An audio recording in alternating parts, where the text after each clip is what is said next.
about what some of those look like if you want to. The second area is social impact bonds. And again, these are all very early days, okay? We've seen some different social impact bonds come along. Even within social impact bonds, there isn't really one definition because they're all looking very different. And if you're in a community here and you're looking at playing a role with social impact bonds, I would guide you to the Arnold Foundation, who has provided resources to teach and train and help people understand, but more importantly, has paid for templates of things like contracts and things that you have to think about because they're expensive to set up in communities. So social impact bonds are another thing, and as philanthropists, a very, very exciting way for us to potentially cover first losses with the idea that we'll unleash additional private capital to address social problems. So that's social impact bonds. And then the third that some people use, we don't believe it really belongs necessarily under impact investing, are the nonprofits that have earned income, revenue streams. So, social impact bonds kind of have their own title, but this impact investing, we tend to think of it as these new companies, but it really is a broader term, and it's really kind of confusing for the marketplace. So I've been working with a coalition for quite some time. I know you had Darren Walker here, Darren's part of it, to basically see if we can make some progress on new definitions and clarities for investors. That would be helpful, I think, for a lot of us. Going back to the be fearless, do you have to be fearless to be an impact investor, or can you be a more conservative investor and channel your resources into this area? Yeah, well, I like to say I'm not fearless. Like, for me to be fearless is like working out. I am, I'm using the muscles, I'm in training, okay? And for many people, that's kind of what it's going to take to break out and to begin to take even small risks. I don't think that you have to be fearless to get into impact investing. It is an underbuilt ecosystem right now, so the things that you might rely on as an investor aren't necessarily there yet to give you comfort, right? There aren't rating systems. There isn't really like a place where you can go find stocks that you can invest in and impact investing, et cetera. But a group of us, a strong coalition that really came together out of the work that the G8 asked us to do in impact investing, are really working feverishly to build out the ecosystem. But I will tell you, there's a foundation in San Francisco, the Kleisner Foundation, and they have committed to be 100% impact in their corpus, as we have a few other foundations that have as well. They're about 95% of the way down the road, right, because they waited till they saw the best investable deals. And they have made public and transparent all of their returns. And in 4 asset classes, their impact investments have met or beat benchmark. And I am seeing this across the board. In our investment company that my husband runs, Revolution, we put $30 million into a company, Revolution Foods, up in Oakland. Revolution Foods is providing kid-friendly, chef-inspired, healthy meals in our public schools, and they're delivering over 1 million a week right now. That company won that investment not because it was an impact investment, but because it's a great company with real results, real serious leaders, and we believe, ultimately, it's going to be a great company in our portfolio. We think it already is now. But Warby Parker, another example, just a style leader in eyeglasses, but really the mission of that company is twofold. It is absolutely to return a very nice return to their shareholders, but also bring a social benefit as they're making eyewear available to the developing world where it's not available. So, and Warby Parker, Fast Company, named them the #1 innovative company of 2015. They didn't get that because they're an impact company. They got that because they're a great innovative company. If you saw, Etsy went public last week, and I think that, or 2 weeks ago now, probably, maybe more. That's really important. They're a B Corp, right? And they're only the second B Corp, which is sort of what most would consider the gold standard of an impact investing company. Going through that exit, they had a little bit of a frothy IPO. We'll see if it, what happens. But the bottom line is there were investors out there ready to embrace and really putting quite a significant value on the company. So we're seeing things form, right? We're seeing the ecosystem get a little bit more built out with these new companies that are demonstrating they're great in their own right. They're not just great under a category of impact investing. And then we're seeing exits for investors, which has been another concern that we hear time and time again is, sure, I get in, but can I really get out and make some money? We have a lot of leaders of foundations in here, and foundations have a lot of regulation. Right. There's also quite a few people here from financial institutions and another set of regulations. But yet, so much of what you've been talking about, and you referenced B Corps and other aspects, is public policy a hindrance, or is it paving the way? It is right now, I think, a barrier. So I mentioned the work with the G8. So the G8, a few years ago at the summit, put together an impact investing track and asked each country to make policy recommendations to basically unleash impact investing opportunities. So I sat on the US advisory board that did that. We issued our report last June at the White House, and on the day that we did that, we also announced $2 billion in new impact investing commitments. But yes, we need policy. But we've really gone to school on what came before. And if you go to school on venture capital, which today, I'm guessing as I'm looking at, especially if you're in the investing world, you all have some venture investments as part of your portfolio. But you know what? Rewind the tape about 40 years and that wasn't the case, okay, 50 years. It looked a lot like impact investing looks now. And there's a great documentary called Something Ventured that tells the story of the early days. And as a team, we all watched it together at the Case Foundation. And I think our jaws were down. It's like, oh my gosh, this is just what we're experiencing now in impact investing. But policy is a problem. For instance, with pension funds right now, they really, as fiduciaries, can't do anything other than think about the financial return. But at the end of the day, what they really have is a class of people they're trying to support.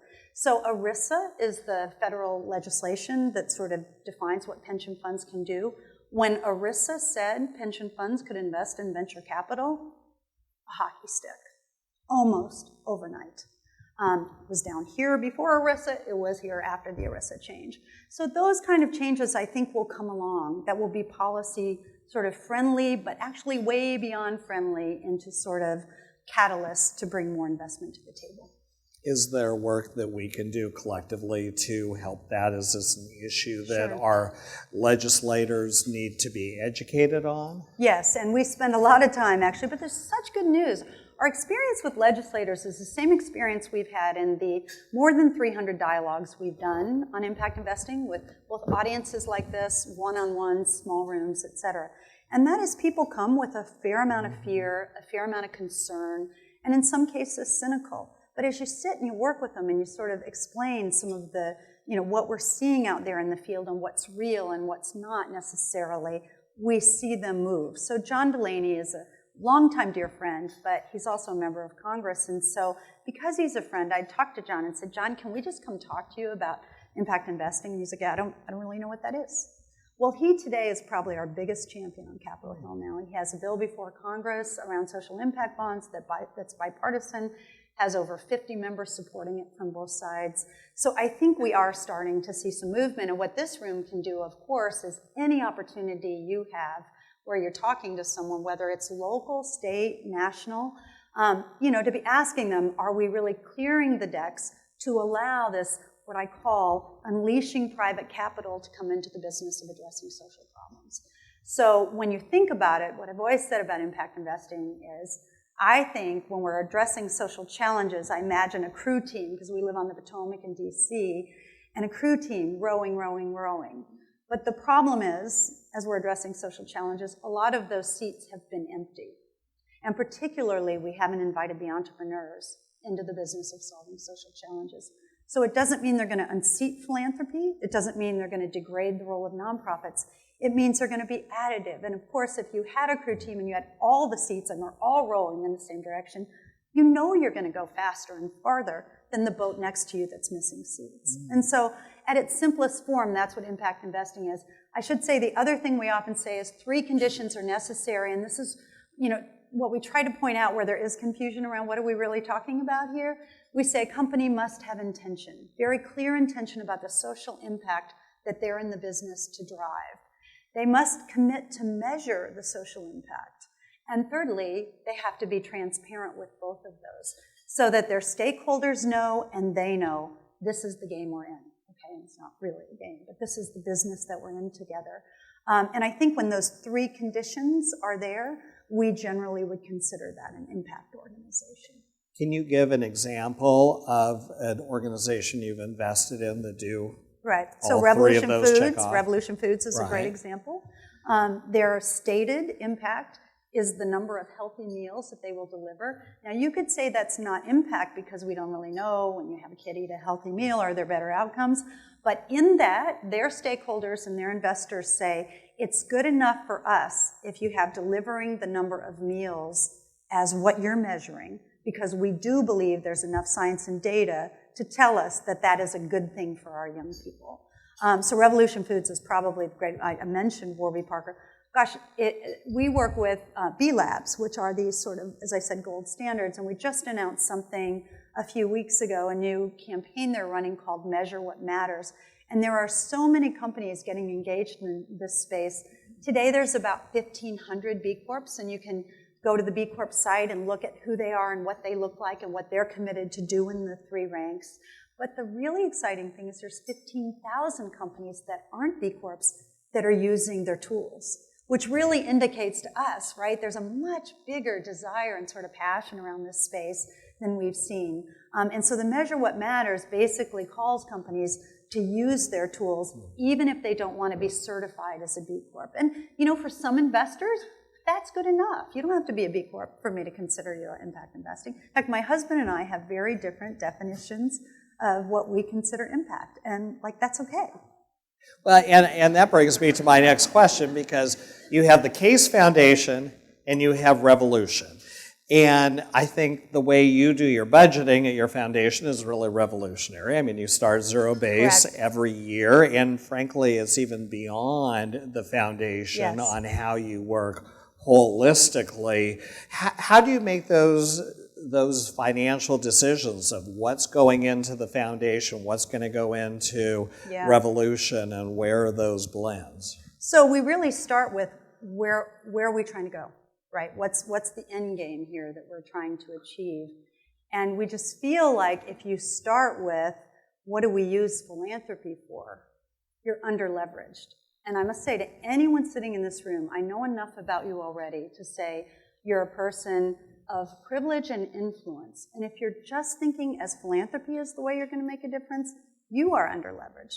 Because the bottom line is using your active networks to engage others, using your private investment to put private investment into some of these companies, bonds, funds, whatever it might be that's right for you.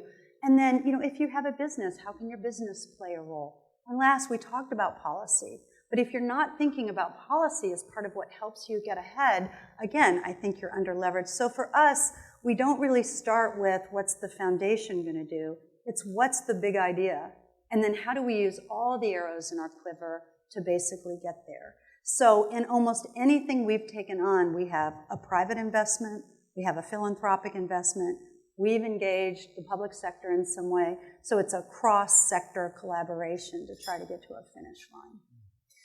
And you've referenced democracy a couple of times, and lately you've been talking about the democratization of philanthropy. Right. What do you mean by that? So, you know, I told you about how I was raised, and so when I called my mom and said, so Mom, you know, I'm actually going to step out of my business career. We're going to create this family foundation, and I'm going to run it full time. So I'm going to be a full-time philanthropist. And she said, what's that? She didn't know. And the bottom line is, we might be able to travel a few miles out from here and find a lot of folks that actually don't know what philanthropy is, right? Mm-hmm. But philanthropy really is just love of humanity.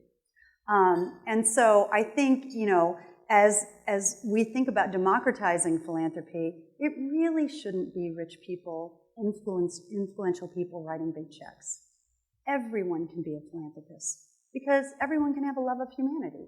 And how that plays out could be in volunteerism. It could be in an action.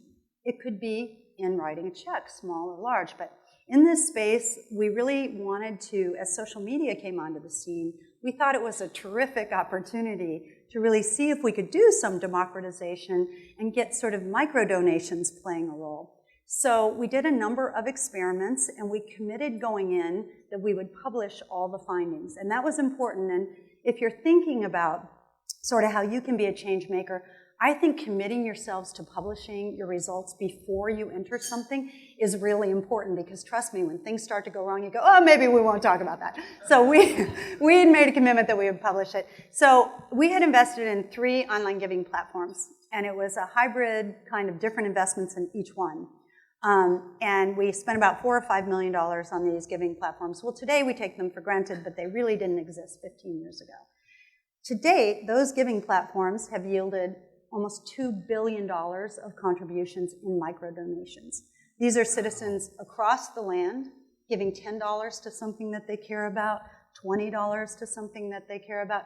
So we did a lot of early social media experiments, and then we published that. And we've just been really thrilled to see how that's picked up and gone forward. And I talked to someone in the room earlier, and she was telling me about a giving circle out here and the giving circle strategy. Another brilliant way to democratize philanthropy, right? The power of small gifts when taken together, really quite extraordinary. And in the giving circles that I heard about, you know, they can make $1 million donation, but the person might write a $500 check. And I think sometimes the unfinished work is when you take, say, a lesser donation, which 500 is big, but let's say 10 or 20, too often the work isn't done to report back and say, Jeff, that $20 you gave us, do you know we were able to deliver water in 3 countries, right? Because, you know, the power of that, of your leveraged investment, is really behind democratization of philanthropy. And so that's mostly what that work's about. Well, and you mentioned volunteering in that example, and that's how we first met. That's how we came together, 15 plus years ago, working around volunteering. But unlike so many organizations, you have devoted time, energy, resources to propping up philanthropy, volunteering, civic engagement. What's behind that? Well, you know, I think it's just an opportunity to move the needle in a big way, right? I mean, think about it. If you had a company and you could engage the masses, you'd say, that's brilliant, right? That's what really, I mean, that's the simple idea behind this. And I think, you know, I had the great benefit of chairing the President's Council on Service and Civic Participation. It was an appointed role under President Bush, and brought together 25 leading lights really from around the nation that I had the privilege of working with. And out of that, we went to the nonprofit sector and we said, look, we don't want to just talk about volunteerism, sort of, you know, just nice to do. What is it you really need? And how could we change your trajectory of scale or sustainability? And they said, look, we just need some areas of talent that we don't have and we can't compete with the private sector. Marketing, business planning, recruiting, technology. You could probably guess what those are if you work with nonprofit organizations that are often under-resourced. So we said, okay, got it. Came together, we said, where does that exist? Corporate sector. So we turned to the corporate sector and said, all right, how about this? We're asking for $1 billion in commitments of pro bono time out of those areas of talent deployed out to nonprofits across communities, across sectors. And let me tell you when we launched that, late 2008. And the night before, everybody said, you can't launch this. We're in a financial crisis. Companies just aren't going to do it. So anyway, long story short, we did launch it. It was definitely affected by the financial crisis, but in some ways that actually turned out to be a benefit, as companies needed sort of to not lay off their employees, but basically give them something to do until they could come back. Today it's over $5 billion in commitments and nearly 1,000 companies. So, you know, these big ideas, and this was not us, this was a collaboration, but these big ideas of moving the needle, you know, too often people of influence or resources feel that death by 1,000 cuts, right? You're getting a call every day to do something. The nice thing about these big ideas that can coalesce people, you know, really brings us together, and it's a lighter lift for all of us if we're pulling together. And I'm going to ask one more question, then we're going to go to your questions. So if any of you you've filled out your cards, raise your hands. Farrah's right there, and she can pick them up. So you and I are baby boomers. But you're spending a lot of time on millennials these days, and we're hearing a lot about millennials, and you've been supportive of an annual report that I find fascinating. In fact, I'm looking forward to the next initiative coming out, I think, in June. In June, the Millennial Impact Report. Right. So talk about your work with millennials and really what you see as their impact on philanthropy and change making going forward? Sure. Well, I'm, an unabashed, huge fan of this generation. I actually believe they will be the next greatest generation. And I work with literally thousands around the nation, and we host this conference called MCon. It's the largest gathering of millennials that takes place every year. It's in Chicago on June 24th and 25th. And I would invite anyone here and or your colleagues to come and be a part of it, and I think you'll get a better sense than what I can tell you from here. But, all young people have idealism. I think what I see that's very different in this generation is they are actioning their idealism. And we're trying to be helpful in that way, right, to give them roadmaps and pathways to jump on, if you will, to move them from what I believe is really great intention into action. So when you see a millennial, texting or looking at his or her phone, you think, what's wrong with you, can't you? Well, 80% of them are using their cell phones to connect with nonprofit organizations.